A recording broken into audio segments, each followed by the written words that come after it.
যারা যারা বলে বকখালিতে নাকি ঢেউ নেই, বকখালিতে কিন্তু বেশ ভালো মতোই ঢেউ আছে। এখান থেকে যত দূর চোখ যাচ্ছে সব হচ্ছে ম্যানগ্রোভের জঙ্গল, আর সামনে দেখতে পাওয়া যাচ্ছে হলুদ কাঁকড়া।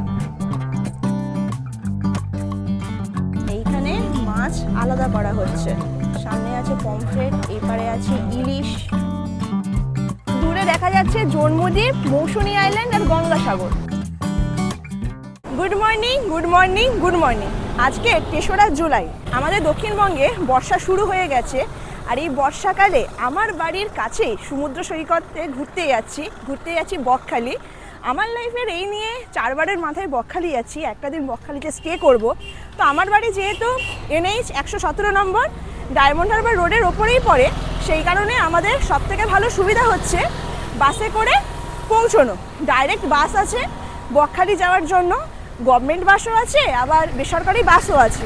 সেই বাসে করে বকখালি যাব। এবারে যদি আমি ডাইরেক্ট বাস না পাই তাহলে আমাকে কাকদ্বীপ থেকে চেঞ্জ করতে হবে।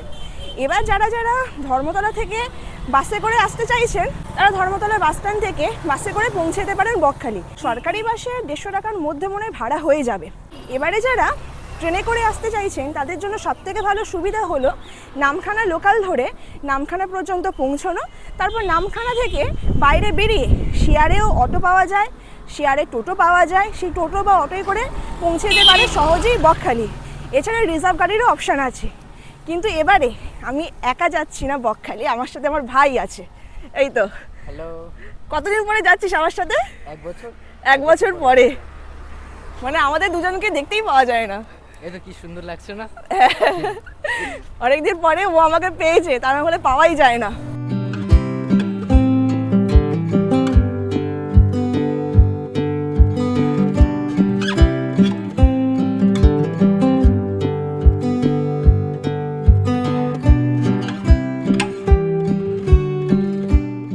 সময় এখন সকাল 10:30, প্রায় 1.5 ঘন্টা পরে পৌঁছে গেলাম কাকদ্বীপ বাস স্ট্যান্ডে। এইখান থেকে এখন বাস চেঞ্জ করে বকখালি পর্যন্ত যাব। তো আমাদের ডায়মন্ড হারবার থেকে সময় লাগলো তো 1.5 ঘন্টা, বাট এখান থেকে কত সময় লাগে দেখার কথা। আর ডায়মন্ড হারবার থেকে 45 টাকা লেগেছে হচ্ছে আমাদের ভাড়া। তো সময় সকাল 11টা, এখন বেরিয়ে যাচ্ছি কাকদ্বীপ ছেড়ে।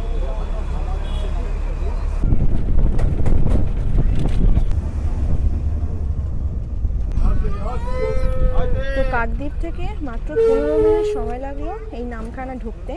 তো যারা ট্রেনে করে আসবেন তারা স্টেশন থেকে বাইরে বেরিয়ে এই অটোগুলো দেখতে পাবেন, এই অটোয় করে পৌঁছে যেতে পারেন বকখালি। এখন যাচ্ছি হাতানিয়া দোয়ানিয়া ব্রিজের ওপর দিয়ে, আর নিচে বয়ে যাচ্ছে হাতানিয়া দোয়ানিয়া নদী।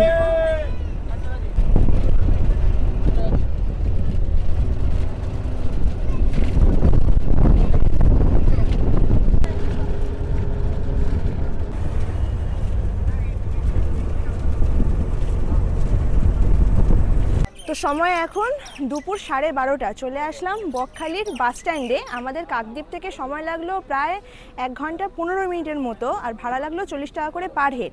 আর হিসেব করে যদি দেখা যায় ডায়মন্ড হারবার থেকে 81 কিলোমিটার ডিস্টেন্স বকখালি, ওই 3-3.5 ঘন্টার মধ্যে পৌঁছে গেলাম। এবার আমাদের ফার্স্ট কাজ হচ্ছে রুম খোঁজা। তো রুম কিন্তু আগে থাকতে বুক করা নেই, বকখালিতে রুম আগে থাকতে বুক করা দরকারও পড়ে না, এখানে প্রচুর হোটেল আছে। তো এখন আগে ফার্স্ট কাজ রুম বুক করব, তারপরে সব কিছু জানাচ্ছি। তো অনেক খোঁজাখুঁজির পরে একটা হোটেল পছন্দ হলো, হোটেলের নাম হচ্ছে হোটেল সুরিয়া। আমরা ওই বাস স্ট্যান্ডে নামলাম, ওখান থেকেই হোটেলের একজন টোটোয় করে আমাদেরকে নিয়ে আসলো, বললো যে আমাদের রুম ভালো আছে, একটু দেখে নিন। তো আমরা এলাম, প্রাইসের সাথে আমাদের ম্যাচ খেয়ে গেল। তো এবারে রুমটা দেখাই। তো এই হচ্ছে রুম, এখানে 2 থেকে 3 জন আরামসে হয়ে যাবে। এইখানে ফোন চার্জ দেওয়ার জন্য সকেট দিয়েছে, ওপরে ফ্যান চলছে। রুমের ইন্টেরিয়ার কিন্তু বেশ সুন্দর, এইখানে ডাস্টবিন আছে। তারপর আমরা নিয়েছি তো এসি রুম, এখানে এসি চলছে, সামনে আছে সোফা টেবিল, এইখানে 2খানা চেয়ার দিয়েছে। বেশ বড়সড় কিন্তু রুম, বাহ, রুমটা কিন্তু বেশ সুন্দর। আর ওইখানে আছে আয়না, এইখানে একটা জানালা আছে, সামনে একটা জানালা আছে, আর এই পাশেই আছে বাথরুম। এবারে বাথরুমটা দেখিয়ে দিই। এই হচ্ছে বাথরুম, ওয়েস্টার্ন কোমোড আছে, বাথরুমটা পরিষ্কার পরিচ্ছন্ন আছে, শীতকালের জন্য গিজারের ব্যবস্থা আছে, আর এই পারে আছে বেসিনের ব্যবস্থা। এবারে এই এসি রুমের প্রাইসটা বলে রাখি। এর প্রাইস পড়েছে পার নাইটে 1250 টাকা। 1200 টাকা হচ্ছে রুম রেট, আর 50 টাকা হচ্ছে সার্ভিস চার্জ। তো সার্ভিস চার্জের ব্যাপারটা বলে রাখি, এই হোটেলটা যেহেতু মেন রোড থেকে অনেকটাই ভেতরে, সেই কারণে টোটোয় করে যাতায়াত করতে হবে। সেই টোটোর চার্জেস লেগেছে 50 টাকা। সকাল 7টা থেকে রাত 10টা পর্যন্ত আনলিমিটেড টোটো সার্ভিস অ্যাভেলেবেল আছে। মানে যতবার খুশি আমরা সি বিচে যেতে পারি, সি বিচ থেকে আসতে পারি টোটোয় করে, সেইগুলোর জন্য ওই 50 টাকাটাই ধরে নেওয়া হয়। আর আমাদের এই হোটেলের সাথেই আছে অ্যাটাচ ব্যালকনি। তো সামনেই আছে অ্যাটাচ ব্যালকনি, আর ব্যালকনি থেকে এতটা সুন্দর ভিউ দেখতে পাওয়া যাচ্ছে। এই 1:45টার সময় এখন হোটেল থেকে যাচ্ছি সি বিচের দিকে। ড্রেসটা চেঞ্জ করে নিয়েছি, দেখি এখন হাই টাইড চলছে নাকি লো টাইড চলছে, সমুদ্রে নামি কি নামি না, সেটা আবার ওখানে গিয়ে আবার তখন চিন্তা ভাবনা হবে। ইনি তো একেবারে রেডি সেডি হয়ে গেছেন, স্নান টান করে জলে যে একটু চোবাবো তাও এখন পারবো না, গিয়ে দেখি পরিস্থিতি। হ্যাঁ, ওখানে গিয়ে ডিসাইড করবো আমরা।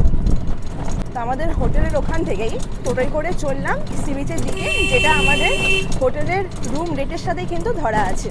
তো টোটো আমাদের নামিয়ে দিল বকখালির এই পার্কিং এরিয়াতে। এইখান থেকে আমাদের কিছুটা হেঁটে যেতে হবে সমুদ্র সৈকতের দিকে। হেঁটে প্রায় সময় লাগবে 5 মিনিটের মতো। তো এই হচ্ছে বকখালির পার্কিং এরিয়া। যারা নিজের গাড়িতে করে আসছেন, একদিনে এসে আবার ফেরত চলে যাবেন, তাদের পার্কিং লট হচ্ছে এইখানটায়। এটা হচ্ছে পেড পার্কিংয়ের এরিয়া। আর এর ভেতরে যে গ্রাউন্ড আছে, এই গ্রাউন্ডটা হচ্ছে পিকনিক স্পট। শীতকালে অনেকেই কিন্তু এই গ্রাউন্ডে পিকনিক করেন। তো ওই দূরে দেখা যাচ্ছে বকখালির সমুদ্র, আর বাদিকে ডান দিকে এইখানে সব শপিং মার্কেট আছে। এইখান থেকে আপনারা শপিং করতে পারেন। সন্ধেবেলা এই জায়গাটা কিন্তু বেশ ভালো মতোই জমজমাট হয়ে থাকে। চলে আসলাম বকখালির সমুদ্র সৈকতের একদম সামনে। এবারে বকখালিতে একটা ব্যাপার আছে, সেটা হচ্ছে মাঝখানে এটা হচ্ছে একটা লম্বা খাল। এই খালটা পেরিয়ে যেতে হয় আসল সমুদ্রের কাছে, মানে সমুদ্রের জল আছে সেই দূরে যেখানে লোকজন দাঁড়িয়ে আছে। তো সমুদ্রের পাড়ে এসেই নিয়ে নিয়েছি দুখানা, এটা হচ্ছে কাঁচা আমের মকটেল, আর এটা হচ্ছে লেবুর মকটেল। এর প্রাইস পড়েছে 60 টাকা। তো খেয়ে বলছি কিরকম। এটার টেস্টও ভালো, এটার টেস্ট বেশি ভালো এটার থেকে। আজকের কিন্তু শুক্রবার, আর শুক্রবার হলে কি হবে, বেশ ভালো মতোই কিন্তু ভিড় আছে, আর জলের ঢেউ কিন্তু ভালোই দিচ্ছে এইখানে। অনেকক্ষণ থেকে উসকুস করছিলাম, এবার আমি জলে নামছি।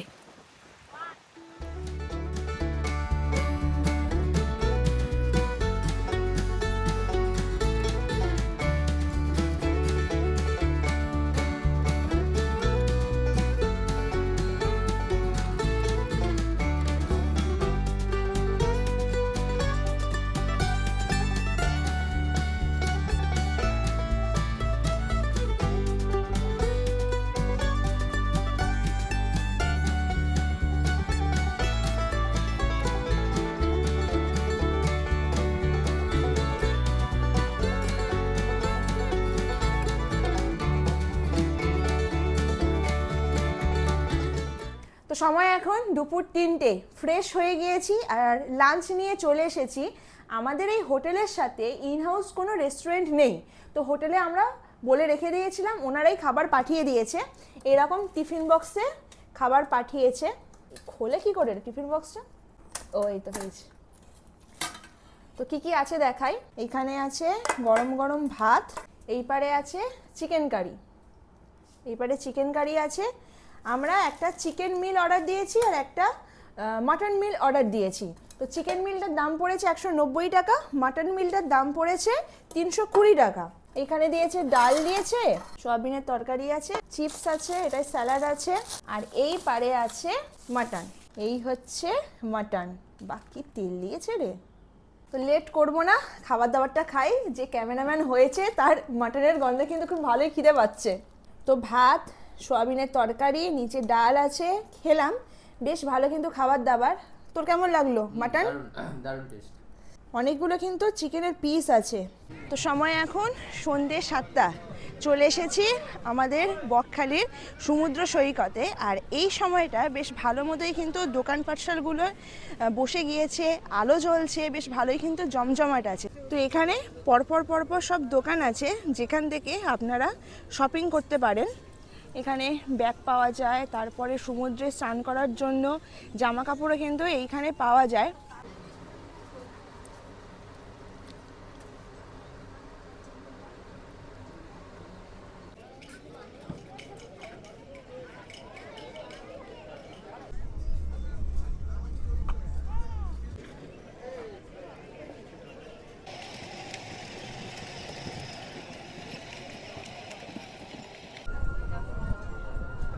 তো সামনেই আছে বকখালির বিচ মার্কেট। এখানে পরপর সমস্ত রকমের দোকান আছে। তো সামনেই দেখা যাচ্ছে এটা হচ্ছে পাপড়ি চাটের দোকান, ওই পারে মাছ ভাজা স্টল আছে, আর এই পাশে আছে সমুদ্র সৈকত। আর এইখানে বসার চেয়ার আছে। এই সব চেয়ারগুলোতে পার ঘন্টায় কিছু টাকার বিনিময়ে আপনারা বসতে পারেন। এই হচ্ছে বকখালির সি বিচের খাবারের স্টল। এই খাবারের স্টলগুলো একটা ভালো বিশেষত্ব আছে, যেরকম সামনে যে স্টলগুলো আছে এইগুলো পরপর পরপর সব হচ্ছে আইসক্রিমের স্টল, তারপরেরগুলো হচ্ছে পাপড়ি চাটের স্টল, তারপরেরগুলো ফুচকা স্টল, এরপরে আছে ভুট্টার স্টল, তারপরে আছে মাছ ভাজা স্টল, আর তারপরে আছে ওই পেপসি চাউমিনের স্টল। মানে এক রো বরাবর এরকম একই রকমের মার্কেট পরপর পরপর আছে, যেটা কিন্তু বেশ ভালো লাগে আমার।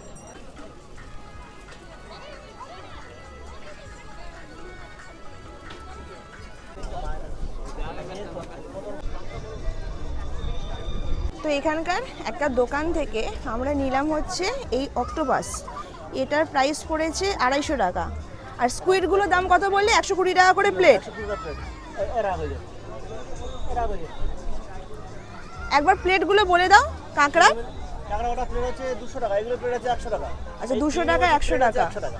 চিংড়িরগুলোর 100 টাকা। আর পমফ্রেট মাছ যেমন মাছ নেবে তেমন দাম আছে, পিস হিসেবে দাম আছে। আচ্ছা, যেরকম মাছ নেওয়া হবে তার পিস হিসেবে দাম আছে। তো সামনে দোকান আছে, তো আমরা এখান থেকে একটা অক্টোপাস নিলাম। সেই অক্টোপাসটা এই জায়গাটায় মানে দোকানের পিছনে কাটাকুটি হলো, পরিষ্কার হলো, আর এখন এইখানে প্লেটে রেখে দেওয়া আছে। এইটা এবার ভেতরে রান্না করে আমাদেরকে সার্ভ করে দেবে।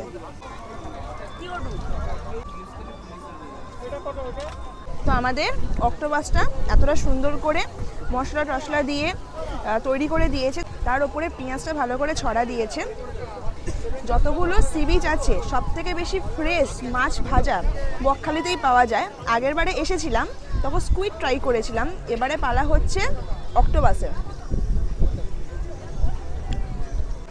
টেস্টটা কেমন বলুন তো? একটু রাবার রাবার টাইপের, অন্যরকম লাগছে, কিন্তু খুব একটা খারাপ খেতে লাগছে না। ট্রাই করতে পারেন। তো এখন হোটেলের দিকে যাচ্ছি। হোটেলে যাওয়ার রাস্তায় মানে বাদিকে প্লাস হচ্ছে ডান দিকে, উল্টো বললাম, বাদিকে ডান দিকে সব হচ্ছে খাবারের দোকান আছে, যেখান থেকে আপনারা রাতের খাবার কিনে নিতে পারেন। এখানে চাউমিন, বিরিয়ানি, তারপর রুটি তরকারও দোকান অ্যাভেলেবেল আছে। এখানে চিকেন বিরিয়ানি 100 টাকা। Good morning from Bakkhali. আজকের আমাদের বকখালিতে সেকেন্ড দিন। তো 9টার সময় চেক আউটের টাইম আছে, চেক আউট করে চলে যাব বাড়িতে। তার আগে সকাল সকাল বকখালির কিছু কিছু সাইট সিইং করে নেব। আর এখন সময় হচ্ছে সকাল 7টা।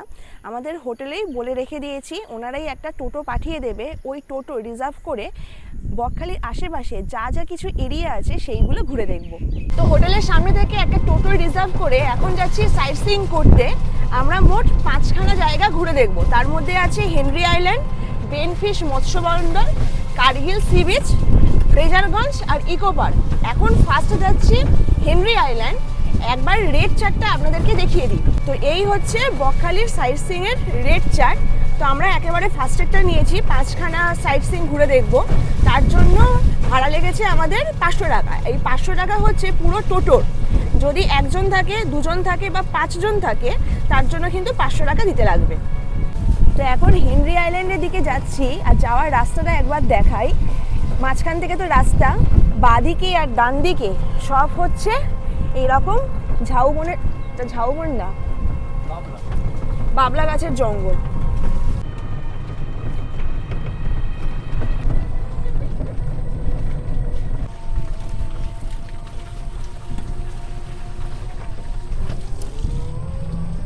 তো ঢুকে পড়লাম হেনরি আইল্যান্ডের মধ্যে। আমাদের হোটেল থেকে সময় লাগলো ওই 5 মিনিটের মতো। আর এই হেনরি আইল্যান্ডে ঢোকার জন্য টিকিট কাটতে হয়। পার হেড টিকিট হচ্ছে 10 টাকা করে, আর আমাদের টোটোর জন্য 20 টাকা।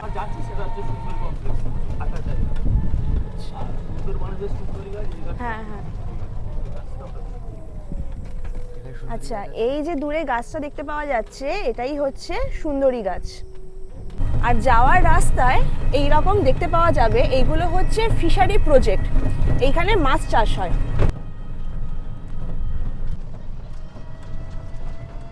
তো চলে আসলাম একেবারে হেনরি আইল্যান্ডের সামনে। তো পিছনে আমাদের টোটো নামিয়ে দিয়েছি, আর এইখান থেকে কিছুটা হেঁটে যেতে হবে আমাদের সি বিচের সামনে। আর এই যাওয়ার রাস্তাটা কিন্তু খুব সুন্দর। তো সামনেই আছে সি বিচ, সমুদ্রের আওয়াজ কিন্তু এইখান থেকে পাওয়া যাচ্ছে।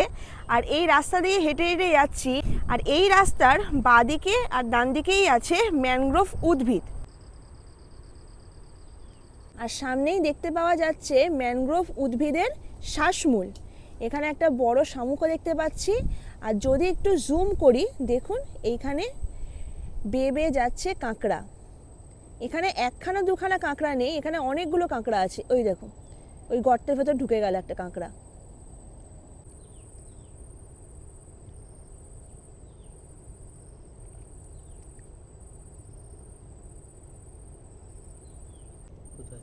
এই তো সামনে, এই সামনে দেখতে পাওয়া যাচ্ছে লাল কাঁকড়া। মানে যখন সুন্দরবন ট্যুরে গিয়েছিলাম তখনও কিন্তু লাল কাঁকড়া দেখতে পেয়েছিলাম। আর সামনে দেখতে পাওয়া যাচ্ছে হলুদ কাঁকড়া। একটা সময় বকখালি সুন্দরবনের মধ্যেই ছিল, এখনও সুন্দরবনের মধ্যেই আছে, কিন্তু যেরকম পরিমাপে ম্যানগ্রোভ উদ্ভিদ থাকার কথা সেই রকম কিন্তু কম আছে। আর এই দেখতে দেখতেই কিন্তু শুরু হয়ে গেল বৃষ্টি। আর এবার এখানে একটা ব্রিজ আছে, এখানে লেখাই আছে সাবধানে পারাপার করতে হবে।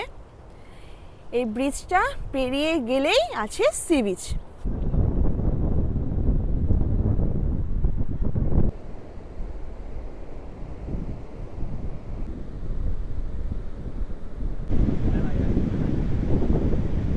এই হেনরি আইল্যান্ডের ঢেউ কিন্তু বকখালির ঢেউয়ের থেকে অনেকটাই বেশি, কিন্তু এই জলে স্নান করা যায় না, কারণ এখানে চোরা বালি আর চোরা স্রোত আছে। যেখান থেকে টিকিট কাটলাম ওখানে কিন্তু লেখাই ছিল, তাই যদি আসেন এইখানে সাবধানে ঘোরাফেরা করবেন, জলের বেশি কাছে যাবেন না।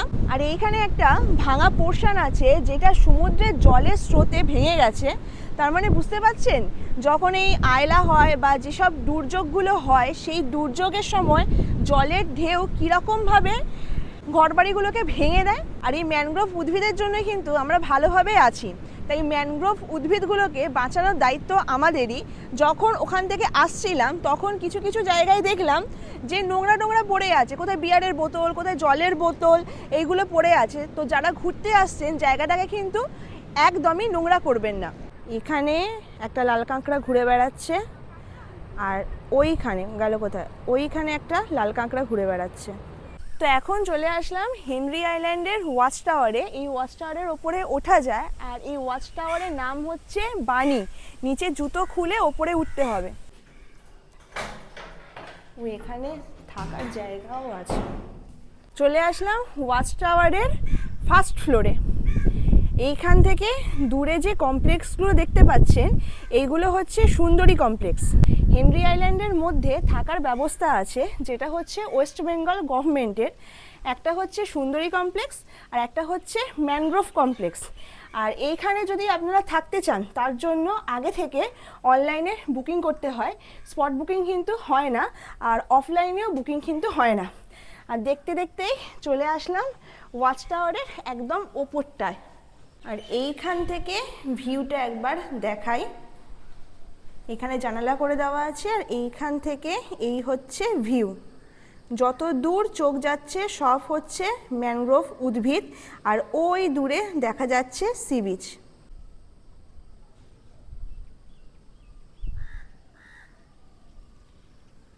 তো ঢুকে পড়লাম। আমাদের নেক্সট ভিউ পয়েন্ট হচ্ছে বেনফিশ মৎস্য বন্দর, যার জন্য আমাদের 30 টাকা টিকিট কাটতে হলো। 10 টাকা হচ্ছে টোটোর, আর দুজন আছি, পার হেড 10 টাকা করে টিকিট। তো চলে আসলাম বেনফিশ মৎস্য বন্দরের সামনেরটায়। এবার এই মৎস্য বন্দরে আসলে আপনারা কি দেখতে পাবেন? সমুদ্র থেকে মৎস্যজীবীরা মাছ নিয়ে এসে এই বেনফিশ মৎস্য বন্দরে নিয়ে আসে, তারপর এইখান থেকে মাছেদের নিলাম হয়, নিলাম হয়ে বিভিন্ন জায়গায় কিন্তু ট্রান্সফার হয়। তো সামনে যে খাড়িটা আছে, এই খাড়িটার নাম হচ্ছে এডওয়ার্ড ক্রিক। সমুদ্র থেকে মাছ ধরে ট্রলারগুলো এই খাড়ির ভেতর দিয়ে এসে পরপর এইখানে পুরো লাইন দিয়ে দাঁড়ায়। এইখান থেকে মাছ নামানো হয়, নামিয়ে ভেতরে নিলামের জায়গা আছে, সেই জায়গাটায় নিলাম করে তারপর ভারতবর্ষের বিভিন্ন জায়গায় মাছগুলোকে পাঠানো হয়।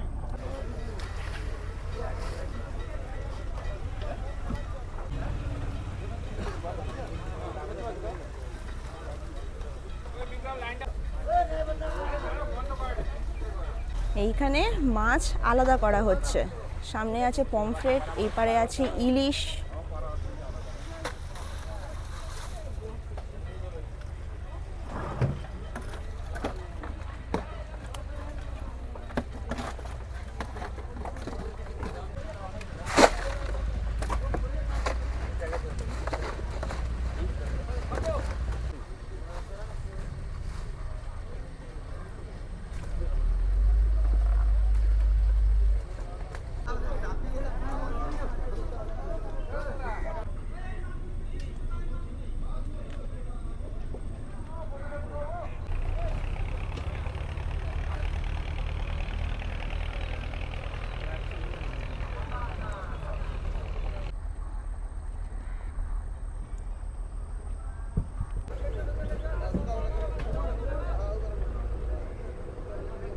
আর এটা হচ্ছে নিলামের জায়গা, এখান থেকেই মাছ নিলাম হয়।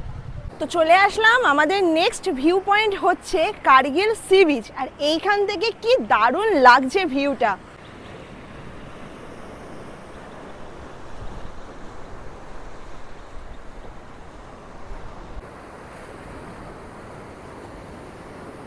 আর এই কার্গিল সি বিচ থেকে কিন্তু সানসেটও খুব ভালো দেখতে পাওয়া যায়।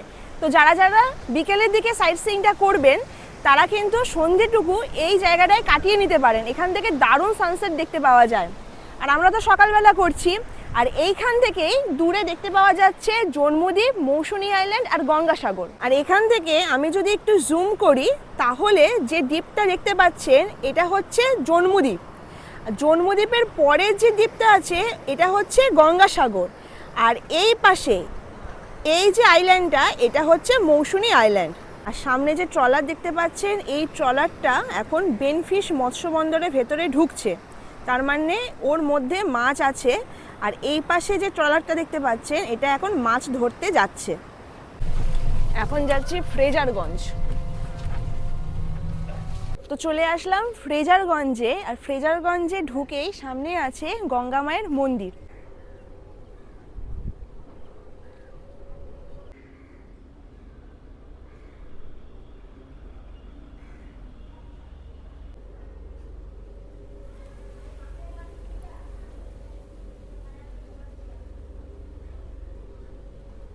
আর এইখানে আছে ফ্রেজার সাহেবের বাড়ির ধ্বংসস্তূপ। আমি যখন 2 বছর আগে এই জায়গাটায় এসেছিলাম, তখন কিন্তু এই রকম ছিল না। মানে এইখানে যে এরকম উঁচু মতো করা আছে না, এরকম উঁচু মতো করা ছিল না, তখন পুরো ফ্ল্যাট গ্রাউন্ড ছিল। এখন তো বেশ ভালো করে দিয়েছে। আর এই হচ্ছে ফ্রেজারগঞ্জ সি বিচ। আর এখন জোয়ার চলছে।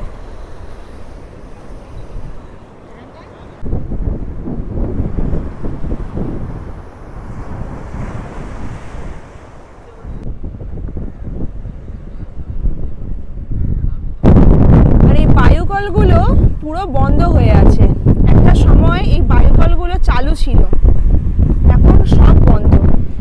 কিছু কিছু তো আবার ভেঙেও গেছে। সমুদ্রের জল আর হাওয়া কি বিশাল ভয়ানক হতে পারে, সেই ফ্রেজার সাহেবের বাড়ি হচ্ছে তার প্রমাণ। পুরো ধ্বংস করে দিয়েছে। আর এই বটগাছটা পুরো বাড়িটাকে ঘিরে নিয়েছে। হোটেল থেকে চেক আউট করে এখন চলে আসলাম ব্রেকফাস্ট করতে। আজকে আমাদের সকালের ব্রেকফাস্ট পরোটা আর ভাই নিয়েছে কচুরি। তো সময় এখন সকাল 10টা, ব্রেকফাস্ট হয়ে গেছে। এখন এখান থেকে একেবারে চলে যাব বাড়িতে। সরকারি বাসের জিজ্ঞাসা করলাম, বাস আছে 11:30টায়, অনেকটাই দেরি আছে, তো বেসরকারি বাস ধরে বাড়ি চলে যাব। তো এই ছিল বকখালির ভিডিও। যদি ভিডিওটা ভালো লেগে থাকে অবশ্যই ভিডিওতে কমেন্ট করবেন, লাইক দেবেন, সাবস্ক্রাইব করতে ভুলবেন না। দেখা হচ্ছে নেক্সট ভিডিওতে অন্য কোনো জায়গায় ট্যুর নিয়ে। তো আজকের দিনের মতো আমার ছুটি, টাটা।